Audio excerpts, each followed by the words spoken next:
तसे ग्रंथ करते दत्तदास अर्थात विष्णू बल्लाळ प्रारंभीला सांगतायत राम कथा म्हणजे अमृत आहे आणि अमृतारूपी राम कथा आहे.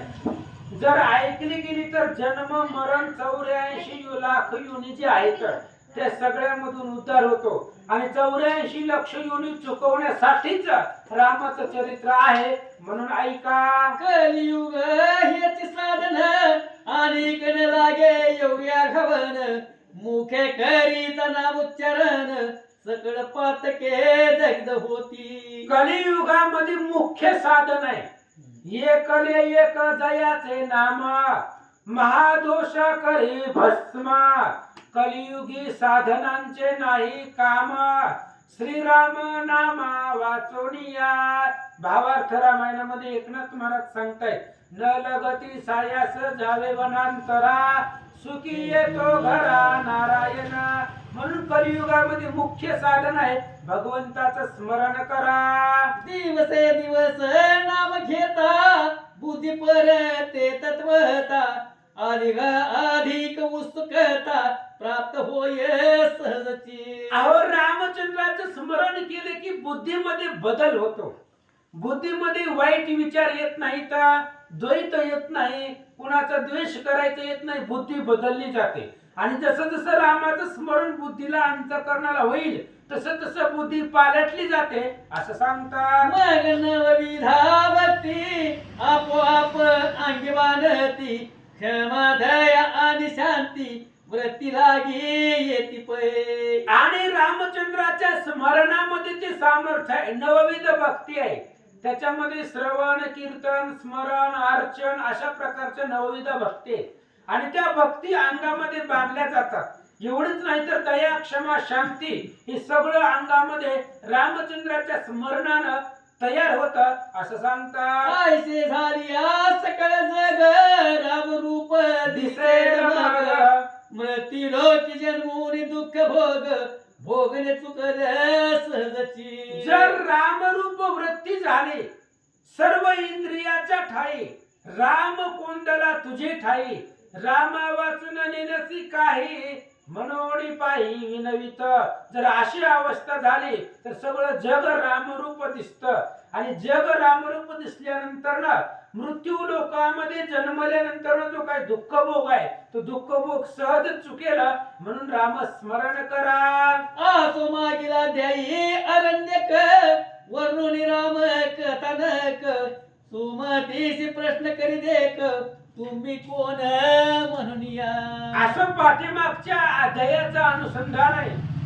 अरण्यात ऋषीनं संपूर्ण रामायण सांगितलं महाराज. आपण कालपासून ऐकतो रामचंद्राचं कथा 10 महिने लागतात रामायण ऐकायला तरीही पूर्ण रामायण ऐकायला मिळत नाही. आपण भाग्यवान आहे 2च दिवसामध्ये सगळं रामायण आपल्याला ऐकायला भेटलं. अरण्यात ऋषीनं सुमतीला रामचंद्राचं चरित्र रामायण सांगितलं आणि शेवटी विचारलं तुम्ही कोण. शेष म्हणे वाचायना ऐक पुढे कथा अनुसंधाना राम कथा ऐकून सकळाच्या म्हणा आनंद बहु वाटला. पाताळाच्या ठिकाणी शेष महाराज वत्सयन ब्राह्मणाला ही कथा सांगताय. ऐका म्हणले अरण्यात ऋषीनं रामचंद्राचं चरित्र रामायण सांगितलं.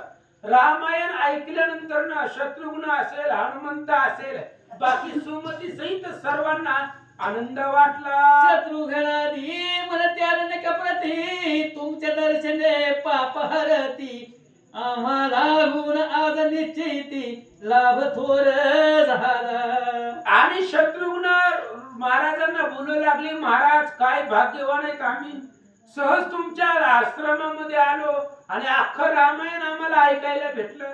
म्हणजे रामायण ऐकायला सुद्धा भाग्य लागतं महाराज.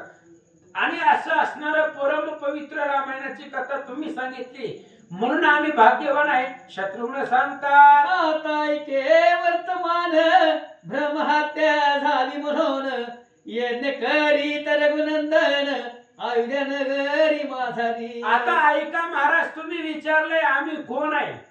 आम्ही कोण आहे ते सांगतो. सूर्यवंशामधला राजा राम आणि त्या रामचंद्राने अनेक राक्षस ब्रह्मवंशातली राक्षस मारली ब्रह्महत्येचं पाप लागलं असं रामाला वाटलं, म्हणून रामाने काय केलं? तेने अश्व सोडील जगती जिंकवया क्षितिपती आम्ही रक्षक तया प्रती राम आज्ञा असो पै. शत्रुघ्न महाराज सांगू लागले, रामचंद्रांनी अश्वमेध यज्ञ केला आणि यज्ञासाठी घोडा पृथ्वी प्रदक्षिणाला सोडलेला आहे आणि ती घोडा फिरत फिरत फिरत इथं आलेला आहे आणि त्या घोड्याच्या पाठीमाग रक्षक म्हणून आम्ही आलो. आश्वास हरिवती तिरी आम्ही आलो आश्रम भितरी ऐसे ऐकून ऋषीश्वरी आनंद बहुत मानिला. आणि अश्वासहित घोड्यासहित असणाऱ्या रेवतीच्या तीराला आम्ही आलेलो आहे आणि आल्याबरोबर आम्ही पाहिले की जीर्ण झोपडी तुमची दिसली आणि मग तुमची असणारी सगळी चरित्र कथा रामायणाची कथा ऐकायला भेटली असं शत्रुघ्न सांगतात. म्हणे माझा जन्म आधी सफळ झाला जगा माझे आपुल्या धरसेने करून सहजी भाग्य उदले पै माझे. शत्रुघ्नाने सांगितलं, महाराज धन्य मी आपुले मानिन संचित किंवा उजाळले भाग्य, आता भाग्य उदयाचा ठसा, माझं भाग्य उदयाला आलं, तुमच्यासारख्या साधू संतांचं दर्शन झालं. शत्रुघ्न महाराज बोलतात, माझे तप फळाशी आले सत्वर देखील राम पाऊले जैसे धोमेश मुनी बोलिले तैसेच आले प्रत्या. अरण्या ऋषी बोलू लागले, माझेही भाग्य फळाला आले. आता तुम्ही रामचंद्रापासून आलात म्हणजे आता त्या रामचंद्राची पावलं त्यांचं दर्शन मला कधी होतंय आणि कधी मी अयोध्येला जाऊन रामाचं दर्शन घेईल असं महाराज बोलतात. अंतकरणा माझारी जयसी घे तो निर्धारी तो प्रत्यक्ष डोळे भरी भक्त कैवारी पाहिन मी. अरण्य ऋषी बोलू लागले, अंतकरणामध्ये मी ज्याचं भजन करतो, आजपर्यंत ज्याचं स्मरण करतो तो भगवान श्री रामचंद्र, तो भक्ताचा कैवारी, कधी एकदा त्या देवाला डोळं भरून पाहिन असं मला वाटू लागलं. जो नदी से नयनी तो सगुण झाला चाप पाणी तया अवलोकताच क्षणी जन्म मरण खंडेल. अहो जो डोळ्यानं दिसत नाही अशा प्रकारचा राम आहे. डोळ्यानं दिसत नाही तो निर्गुणही आहे आणि सगुणही आहे, पण भक्तासाठी सगुण झालेला आहे. आणि डोळ्यानं न दिसणारा भगवंत, योगियांच्या ध्यानी ध्याताना तुळसी असा असणारा भगवंत, त्या भगवंताला मी कधी पाहिन असं महाराजांना वाटू लागलं. ऐसे जे का साकर ब्रह्म तया पाहिन मी निश्चिम अंतरी धरून प्रेम आजवरी राहिलो. अशा प्रकारचं पूर्ण साकार परब्रह्म, त्या परब्रह्माला मी पाहिन आणि कसं पाहिन, डोळे भरून या डोळं भरून त्या रामचंद्राचं स्वरूप अंतकरणामध्ये जे पाहिलं ते साठविन. महाराज बोलतात, पाहून या हनुमंत मजसी प्रेम देईल अलिंगनासी देखो नियम भक्तीसी आनंदासी पाविल. आणि ज्यावेळेस ऋषी म्हणतात तिथं मी अयोध्येला गेल्याबरोबर हनुमंत मला पाहिलं, हनुमंत बघेल आणि हनुमंत ही राम भक्त आहे आणि राम भक्ताची भेट मला होईल, त्याच्यामुळे माझं शरीर पावन होईल असं महाराज बोलतात. ऐसे ऐकून भाषण मारुतीने धरिले चरण मग भज ऋषी लागून हस्त जोडून नम्र भावे. आणि अरण्य ऋषी म्हणू लागले, तो हनुमान, जो हनुमान बलशाली सामर्थ्यशाली आहे, तो अयोध्येमध्ये रामचंद्रापाशी असेल आणि तो गेले गेले हनुमंत मला दर्शन देईल, मी त्याला भेटल असं हनुमंत जवळच होते. हनुमंतानं ऐकलं बरोबर हनुमंत त्या ऋषींच्या पाया पडले आणि नम्र वाणीनं मंजूळ स्वरानं काय म्हणतात, मी येतेच असे तुमचा सेवक रामदासाचा चरण देख रज कर्ण उडती अनेक त्यातील एक मी असे. हनुमंताने सांगितलं, महाराज मी इथंच आहे म्हणले आणि रामचंद्राच्या दासाचा दास आहे, तुमची या दासाचा दास करून ठेवा, आशीर्वाद द्यावा हाची मजा. हनुमंताने सांगितलं, रामचंद्राचे जे दास आहे त्या दासांचा सेवक मी आहे असं सांगतात. ऐकताय वचन उद्गार प्रेम भरले अंतर आलिंगन घेता ऋषीश्वर सुख सागर उचंबळला. अशा प्रकारे हनुमंतराय नम्र वाणीनं मंजूळ स्वरानं बोलल्यानंतर ऋषींचं जे काय प्रेम आहे ते प्रेम अंतकरण भरून आलं आणि भरलेल्या सदैव अंतकरणानं प्रेमानं आलिंगन दिलं. तय आनंदा मासारी निमग्न झाले ते अवसरी स्तब्ध होऊन या अंतरी देहभान विसरले. आणि त्यावेळी जो आनंद झालेला होता तो आनंद गगनामध्ये त्याला ब्रह्मानंद म्हणताय.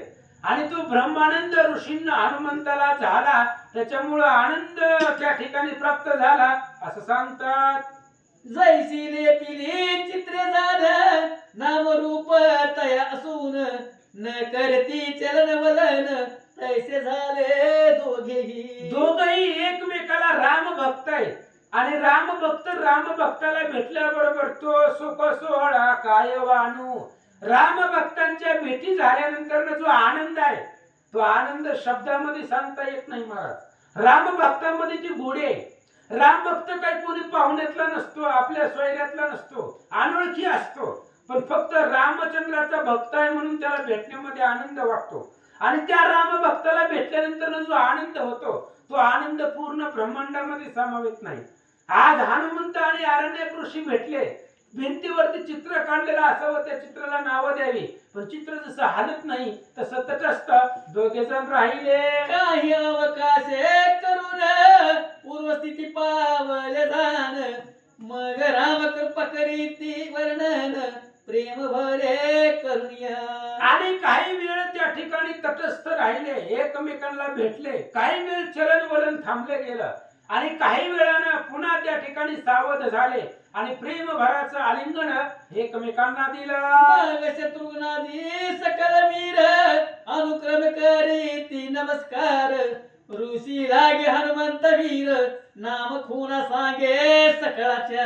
आणि मग पुन्हा शत्रुघ्न महाराज भेटले, सुमती भेटले, पण हनुमंत ऋषीच्या जवळ उभा होते आणि जो जो ऋषींना भेटायला येईल त्याची सगळी नाम खून ओळख हनुमंत महाराजांना सांगू लागले. ऋषीवर्या आता ऐक जो दशरथ उदरीचा कुळ दीपक तयाचा बंधू हा शत्रुघ्न देख प्रतापी वीर पै असे. हनुमंत ऋषीच्या जवळ उभा होते. शत्रुघ्न महाराज ऋषींचं दर्शन घ्यायला आले. हनुमंतरायाने सांगितलं ऋषीवर्या सूर्यवंशीचा कुलदीपक रामचंद्र आहे आणि त्या रामचंद्राचा भाऊ आहे, सर्वात लहान भाऊ हा शत्रुघ्न आहे. धीर वीर पराक्रमी आहे. हनुमंत सांगतात जय लवणासूर वधून सुख खेळे सकळ जन तो हा करीत असे साष्टांग नमन प्रेम भावे करुणी. हनुमंतरायाने सांगितलं महाराज जन लवणासुराला मारलं. लवणासूर ही कोण आहे तर कुंभिनशी रावणाची बहीण आहे आणि त्या कुंभनिशीला मधुदैत्यानं पळवून नेलं होतं. कधी पळवून नेलं होतं? लंकेमध्ये कोणीच नव्हतं. रावण दिग्विजय करायला गेला होता. इंद्रजित निकुंभळच्या ठिकाणी यज्ञ करत होता. विभीषण पाण्यामध्ये तप करत होते तेव्हा मुख्य लंकेत कोणीच नव्हतं आणि मधुदैत्य आला, कुंभिनिशीला घेऊन गेला. त्यांच्यापासून मधुदैत्य आणि त्या असणाऱ्या मधुचा मुलगा लवणासूर आहे आणि तो लवणासूर जगताला पीडा देत होता. त्या लवणासुराला हे शत्रुघ्नानं मारलं असं हनुमान सांगतात. तैसाच हा भरत कुमार महाप्रतापी रणधीर पुष्कर नाम शूरवीर नमन करे आपणा ते. त्याच पद्धतीने भरताचा मुलगा आहे, खूप शूरवीर धीर आहे. पुष्कराचा पराक्रम आपण ऐकलाय. किती 37 अध्याय झाले, पाठीमागच्या 35 अध्यायापर्यंत पुष्कराचा किती पराक्रम आहे. प्रत्येक वेळी पुष्करानं पराक्रम केलेला आहे आणि सगळ्यात लहान आहे पुष्कर, राजकुमार आहे, भरताचा मुलगा आहे असं ऋषीला हनुमान सांगतात. येणे संप्रत अश्वरक्षणी युद्ध माझी पराक्रम करोनी मोठे मोठे वीर जिंकोनी कीर्ती त्रिभुवनी गाजविली. हनुमंतरायाने सांगितलं महाराज हे दिसायला छोट दिसतंय, पुष्कर नाव आहे याचा भरताचा मुलगा आहे, पण मोठमोठे राजे या असणाऱ्या पुष्करानं जिंकले. युद्धामध्ये या घोड्याचं संरक्षण केलेलं आहे. अफाट पराक्रम या पुष्कराचा आहे. हनुमान सांगतात तैसाच हा सुभाव सुबळ शत्रू लागी महाकाळ परी राम पद सर्व काळ भावे करून घेत असे. तशाच पद्धतीने हा सुबाहू आहे, सबळ आहे. सुबाहू राजा सुद्धा किती बलवान आहे. आपण ऐकलंय दमनाचे वडील, दमनानं घोडा पकडलेला त्याचे वडील सुबाहू, आणि त्या सुबाहूने सुद्धा अफाट पराक्रम केलेला आहे. शत्रूसाठी तो एक प्रकारचा काळ आहे, पण रामचंद्राच्या पायावरती त्याचं मन आहे, चिंतन आहे, चित्त आहे, असं हनुमान सांगतात. तो हा मुनिवर्या आपणासी नमस्कार करीतो शुद्ध मानसी, कल्याण दृष्टी आहे यासी राम भक्त पूर्ण हा. आणि हा असणारा त्या ठिकाणी सुबाहू आहे. रामचंद्राच्या चरणावरती ध्यानामध्ये ज्याचं मन आहे तो तुम्हाला नमस्कार करायला आला. हनुमान सांगतात तैसाच हा सुमत झाला श्रीरामासी आनंद शरण, नमस्कार करी आपला लागून आशीर्वाद देई यासी. तशाच पद्धतीने ही सुमंत राजा आहे. पहिल्याच घोडा निघाल्यापासून अयोध्येपासून ज्यावेळेस निघाला त्याच वेळेस सुमंत राज्यामध्ये ही घोडा गेलेला होता, आणि सुमंत राजानं रामचंद्राचा घोडा आहे म्हणून तो त्यानं पकडलाच नाही. शत्रुघ्नाला तो शरण आला आणि त्या शत्रुघ्नाच्या सैन्याबरोबर घोड्याबरोबर सोबतीला आला. हा पाहे सत्यवान नृपती राम हय आला नगर प्रती, ऐसी वार्ता ऐकत निघूती आला शत्रुघ्नासी भेटावया. आणि हा सत्यवान राजा आहे. सत्यवान कोणाचा आहे तर ऋतंबर राजाचा मुलगा आहे. आपण ऐकले कथा. जनक राजाची कथा तिथं आली होती. गाय सेवनाचं पुण्य आणि गाय प्रतिपालनाचं पुण्यानं ह्या ऋतंबर राजाला सत्यवान नावाचा मुलगा झाला, आणि त्या सत्यवानानं रामचंद्राचा घोडा आहे म्हटल्याबरोबर परिवारासहित शरण शत्रुघ्नाला आला आणि घोड्याबरोबर आला, तुम्हाला नमस्कार केला. राज्य केले रामार्पण आला अन्य भावे शरण, करावया अवश्यरक्षण समागमे पयासे. या सत्यवान राजानं रामचंद्रावरती सगळं राज्य अर्पण केलेलं आहे. अनन्य भावानं रामचंद्राला शरण आलेला आहे आणि शत्रुघ्न समवेत घोड्याच्या रक्षणासाठी आला. चरितासे साष्टांग मन याशी देई आशीर्वचन, ऐसे ऐकून मारुतीचे वचन ऋषी परम आनंदला. हा सत्यवान राजा आहे. अनन्य भावानं रामाला शरण आलेला आहे आणि तुम्हाला नमस्कार करायला आला तर तुम्ही आशीर्वाद द्या. हनुमंताचं बोलणं ऐकून ऋषीवरी आशीर्वाद देतात. सकळा आलिंगन करून आसनी बैसविले तया लागून, कंदमूळ सकाळ देऊन आतिथ्य केले भक्तीनं. आणि मग ऋषी मंडळीनं त्या अनरंग्य ऋषीनं सगळ्यांना त्या ठिकाणी असणाऱ्या आसनावरती बसवलं. कंदमुळ वगैरे भोजनासाठी खायला दिली. तेने शत्रुघ्नादिकी सकल वीर आनंद पावल्या पार, मग कधी न रहावी ऋषीश्वर तया लागी प्रार्थनी. आणि शत्रुघ्न सहित सगळे असणारे वीर त्यांना आनंद वाटलेला आहे. एक दिवस ऋषींनी त्या शत्रुघ्नाच्या सर्व सैन्याला आपल्या आश्रमामध्ये ठेवून घेतलं. दुसरे दिनी उठून केले तीर्थी प्रार्थ स्नान, नित्य कर्मादि सारून परतले आश्रमी. दुसऱ्या दिवशी उठून पुन्हा असणार प्रातस्नान केलेलं आहे. रोजचं आपलं नित्य कर्म सारून पुन्हा आश्रमासाठी आलेले होते असं सांगतात. शिविका आणून वेगेसी प्रार्थना करती आरण्यकासी, आपण जावे राम दर्शनासी शरयू तीरी मुनिवर्या. आणि त्यावेळेस ऋषींना शत्रुघ्नाने सांगितलं, महाराज आम्ही चाललोय घोड्याच्या पाठीमाग, आम्हाला अयोध्येला जाता येत नाही, तुम्ही अयोध्येला जावा आणि रामचंद्राचं दर्शन घ्या असं शत्रुघ्नाने सांगितलं. सेवक देऊनी सागती मुनीस धारले अयोध्या प्रती, राम रूप झाला अंतरी स्थिती न चले मती तीळ मात्र. आणि मग त्यावेळेस त्यांनी सांगितलं की आता तुम्ही काय करा, अयोध्येला जावा, अयोध्येला तुम्ही जावा म्हणून शत्रुघ्नाने सेवक दिले आणि सेवक देऊन अयोध्येच्या मार्गाने निघाले. पण जात असताना हृदयामध्ये अंतःकरणामध्ये रामाचं भजन सुरू होतं. ऐसे जाता मुनीवर दूरून देखे अयोध्या नगर, तेथून करीत नमस्कार नवल थोर वाटले तयार. आणि मग तिथून असणारे मुनीश्वर आरण्यक नावाचे ऋषी अयोध्येला निघालेले आहे.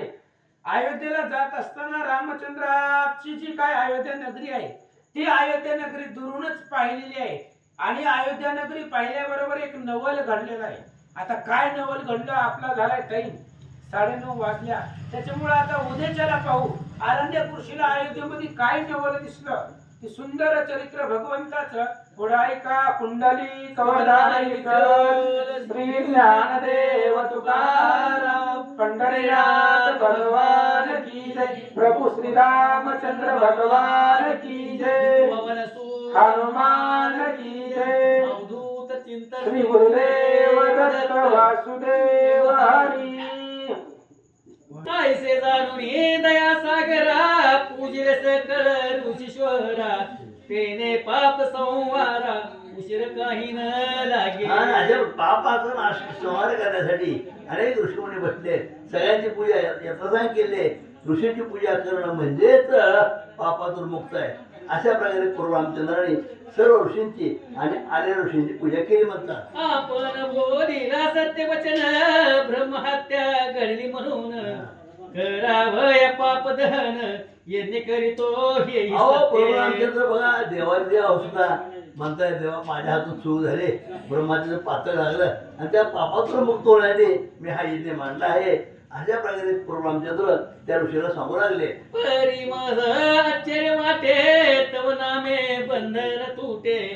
सकळ संसार सिंधू आटे तव स्मरणे करून आणि ऋषी म्हणतात अहो देवा म्हणले तुमचं नुसतं नाम जरी घेतलं तरी संसारातून मुक्त होतो पापातून मुक्त होतो. एवढं तुमच्या नामाचं महत्व असताना सुद्धा तुम्हाला यज्ञ करायची काय गरज आहे असं तो ऋषी बोलतो का. तुमच्या नामामध्ये एवढं सामर्थ्य आहे की सहज त्या पापातून मुक्त होतो आणि तुम्ही यज्ञ कसा काय मांडला म्हणजे असं ऋषी रामाला बोलतोय. वेदशास्त्रा मासारी हेच कटीले निर्धारी. जो राम नाम स्मरण करी तयाच्या नाशती ऋषीवर्य म्हणताय देवा म्हणते अहो प्रत्येक ग्रंथामध्ये प्रत्येक ठिकाणी तुमच्या नामाने सगळ्याचा उद्धार होतो असं लिहिले. असं जर ऋषी म्हणून सांगतायत म्हणजे तुमच्या नामात एवढं श्रेष्ठत्व आहे तर रामनाम घेता त्यांनी सगळं पापमुक्त होतात. एवढं असताना तुम्हाला यज्ञ करायची काय गरज आहे अशा ऋषी प्रभू रामचंद्र बोलतात. ब्रह्महत्यादी पातक जाण तव नामे जाती पळवून तुझ्या कथा श्रवण करून जेग पावन होत. अहो काय सांगायचं मला त्या ठिकाणी म्हणजे तुमच्या नामानं सुद्धा प्रत्येक ऋषीमुनी पापमुक्त होतात. एवढं नामात सांगू तुमच्या नामात सामर्थ्य आहे आणि म्हणून तुम्हाला काही यज्ञ करायची आवश्यकता नव्हती तरी सुद्धा तुमच्या मनाच्या मोठेपणामुळे तुम्ही यज्ञ मांडला अशा ऋषी प्रभू रामचंद्र बोलतात. कर्पुरासी दीप झगटता आपण समान करीतत्वता.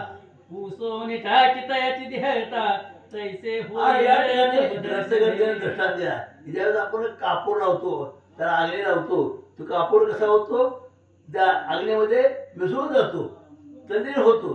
त्याप्रमाणे रामा तुमच्या नावामुळे काय होतं म्हणून अगदी मुक्त होतो. अशा प्रकारे कापडाचं उदाहरण देऊन सांगितलं. अथवा कापूसाचा पर्वत अग्निस्फुल्लिंग पडता तयात. क्षण मात्र लया जात तैसे तव नामे होता. अहो फार मोठ्या जंगलाला नाही का एका किरकोळ काळी जर आग लागली तर सगळा पर्वतचे पर्वत परत गवत जळून जातं केवळ एका काडीमुळे. तसं रामामुळे तुमच्या नामामुळे म्हणजे पापाचे पर्वतचे पर्वत जळून जातात. एवढं तुमच्या नामात सामर्थ्य आहे. अशा प्रकारे त्या ऋषी रामाबद्दल बोलत आहे. तुझ्या दर्शने करून आजी मी झालो पावन.